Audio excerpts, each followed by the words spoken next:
আসসালামু আলাইকুম বন্ধুরা, সবাই কেমন আছেন? পাকিস্তানি স্টাইলে সুজির হালুয়াটা কিভাবে তৈরি করবেন আজকে সেই রেসিপিটাই আপনাদের সাথে শেয়ার করব। তৈরি করতে সহজ, স্বাদে খুব মজা। এই রেসিপিটি আমি আমার পাকিস্তানি প্রতিবেশীর কাছ থেকে সংগ্রহ করেছি। এই জন্য আমি নিলাম 1 কাপ সুজি, 1 কাপ পরিমাণ ঘি, 1 কাপের জন্য নিয়ে নেব 4 কাপ দুধ, লিকুইড দুধ এবং 1 কাপ পরিমাণ সুগার। আর নিয়ে নিলাম কিছু কিশমিশ ও বাদাম। আর নিয়ে নিলাম সামান্য জাফরান। থাকলে দিবেন, না থাকলে স্কিপ করতে পারেন, কোনো সমস্যা নেই। এই রকম কাপগুলো আমাদের প্রায় সবার ঘরেই থাকে, তাই মেজারমেন্ট করে নিতে কোনো অসুবিধা হওয়ার কথা না। 1 কাপ পরিমাণ সুজির জন্য 4 কাপ পরিমাণ দুধ লাগবে। দুধ আমি হাঁড়িতে আগেই জাল করতে দিয়ে দিয়েছি।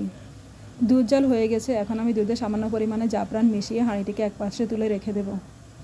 অন্যদিকে হাঁড়ি গরম করে তাতে 1 কাপ পরিমাণ ঘি দিয়ে দিলাম। সমস্ত ঘি মেল্ট হওয়ার জন্য অপেক্ষা করব। তারপর এই হালকা গরম ঘিতে সুজি ঢেলে দেব।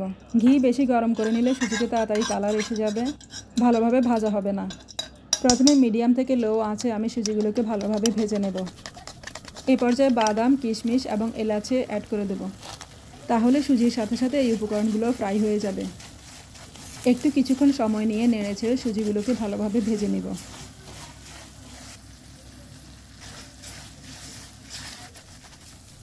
সুজি ভালোভাবে ভাজা হয়ে গেলে সুজির গা থেকে এভাবে তেলগুলো ছেড়ে আসবে। এখন আমি খুব ধীরে ধীরে লিকুইড মিল্ক অ্যাড করে দেব। ছিটকে গায়ে পড়তে পারে, তাই একটু সাবধানতা অবলম্বন করবেন। দুধ অ্যাড করে সাথে সাথে নাড়তে শুরু করে দেবো যেন জমাট বেঁধে না যায়। এ পর্যায়ে দিয়ে দিলাম স্বাদমতো চিনি এবং 1 চিমটি লবণ। ঘি আর জাফরানের কালার মিলে সুন্দর একটা গোল্ডেন কালার আসবে। হালুয়া একটু অনবরত নাড়াচাড়ায় রাখতে হয়।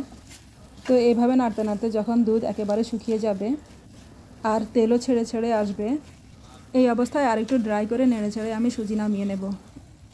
আমার হালুয়া মোটামুটি তৈরি হয়ে গেছে, শুধু আরেকটু ড্রাই করে নামিয়ে নেব। চাইলে এই অবস্থায় গরম গরম বাটিতে বেড়ে পরিবেশন করতে পারেন। আমি সার্ভিং বলে সুজিটা নামিয়ে রাখলাম এবং এটাকে বাটিতে চারপাশে সমানভাবে ছড়িয়ে ছিটিয়ে দিয়ে ফ্রিজে ঠান্ডা করতে রেখে দেব। ঠান্ডা ঠান্ডা সুজির হালুয়া রুটি পরোটা দিয়ে খেতে আমার ভালোই লাগে, সেজন্য আমি এটাকে এখন ফ্রিজে রেখে দেব। তারপর যখন পরিপূর্ণভাবে ঠান্ডা হয়ে যাবে তখন পছন্দের শেপে কেটে নেব। এই অবস্থাতে ফ্রিজে এই হালুয়া অনেক দিন পর্যন্ত ভালো থাকবে।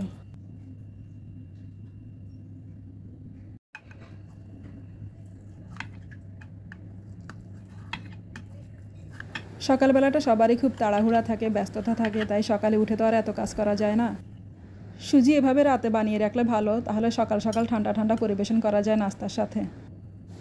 রুটি, পরোটা বা পাউরুটির সাথে খেতে ভালোই লাগে। রেসিপিটি যদি আপনার উপকারে আসে এবং আপনার কাছে ভালো লেগে থাকে তাহলে অবশ্যই একটা লাইক, কমেন্টস করে দেবেন। আপনাদের মূল্যবান মতামতের অপেক্ষায় থাকব। সবাই ভালো থাকবেন, সুস্থ থাকবেন। খোদা হাফেজ।